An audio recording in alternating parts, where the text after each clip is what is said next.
Hello বন্ধুরা, তোমরা সবাই কেমন আছো? আমি ভালো আছি। আজ আমি বাড়িতে তৈরি করে নিয়েছিলাম বাঁশকাঠি চালের বিরিয়ানি।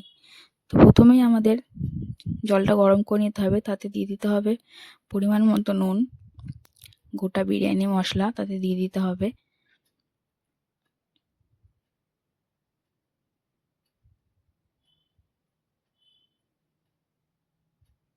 তারপর দিয়ে দিতে হবে পরিমাণ মতো সাদা তেল।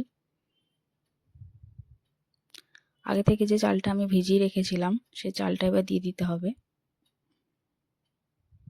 চালটা এবার সেদ্ধ করতে দেব। চালটা 80% সেদ্ধ হয়ে আসলে পরে চালটা একটি পাত্রে ঝরিয়ে নেব। এরপর চিকেনটা ম্যারিনেট করতে হবে, তার জন্য লাগবে টক দই, আদা লঙ্কা বাটা, রসুন বাটা, কাশ্মীরি লঙ্কার গুঁড়ো, পেঁয়াজ বাটা, হলুদ গুঁড়ো, পরিমাণ মতো নুন, বিরিয়ানি মশলা, সাদা তেল। এটিকে ভালো মতো ম্যারিনেট করে রাখতে হবে আমাদের আধ ঘন্টা। এরপর একটি মিশ্রণ তৈরি করতে হবে, তার জন্য লাগবে দুধ, কেওড়ার জল, গোলাপ জল, ফুড কালার, মিষ্টি আতর। এটি রেডি করে রেখে দেবো। এরপর কড়াইয়ে তেল গরম হয়ে আসলে পরে তাতে কেটে রাখা আমাদের আলুগুলো দিয়ে দিতে হবে।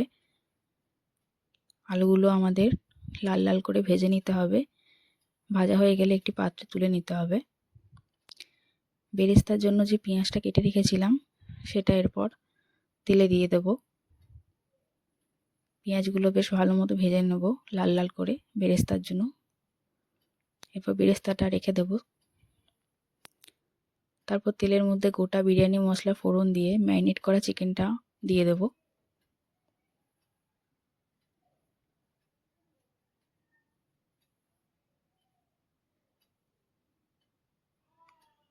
চিকেনটাকে বেশ ভালো মতো কষিয়ে নিতে হবে।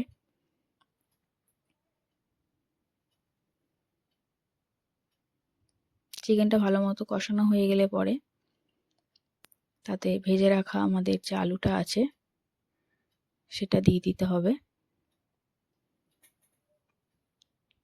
আলুটা দিয়ে দেওয়ার পরে আলুটিকে বেশ ভালো মতো মাখিয়ে নিতে হবে। তারপরে ঢাকা দিয়ে আবার আমরা সেদ্ধ করতে দেব।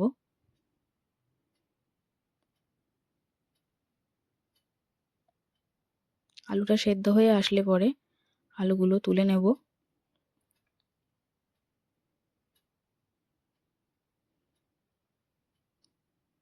এরপর বেরেস্তাটা আমরা দিয়ে দেবো চিকেনের ওপরে। তো চিকেনটা আমাদের বিরিয়ানি লেয়ার তৈরি করে নেব।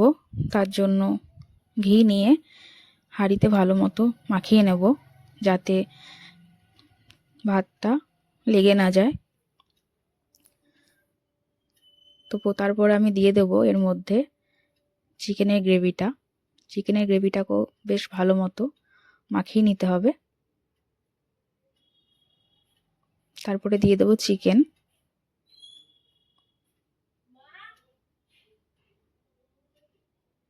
এরপর দিয়ে দেব ভাত। ভাতটাকেও বেশ ভালো মতো ছড়িয়ে দিতে হবে। তারপর দিয়ে দেব হচ্ছে আলু, আর দিয়ে দেব বেরেস্তাটা।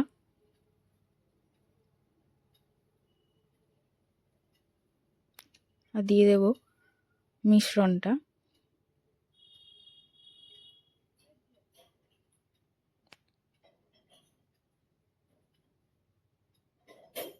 একই প্রসেসে আমি আবার লেয়ারটা করব। আমাদের লেয়ারটা তৈরি হয়ে গেছে। এরপর হাঁড়ির মুখটা ভালো মতো বন্ধ করার জন্য আটা মেখে নিয়েছিলাম, সেটা দিয়ে দেওয়া হলো। এরপর দমে বসাবো একদম লো ফ্লেমে 45 মিনিট। তো আমার বিরিয়ানি রেডি। তো তোমরা সবাই কমেন্ট করে জানিও কেমন হয়েছে। Thanks for watching, follow and subscribe.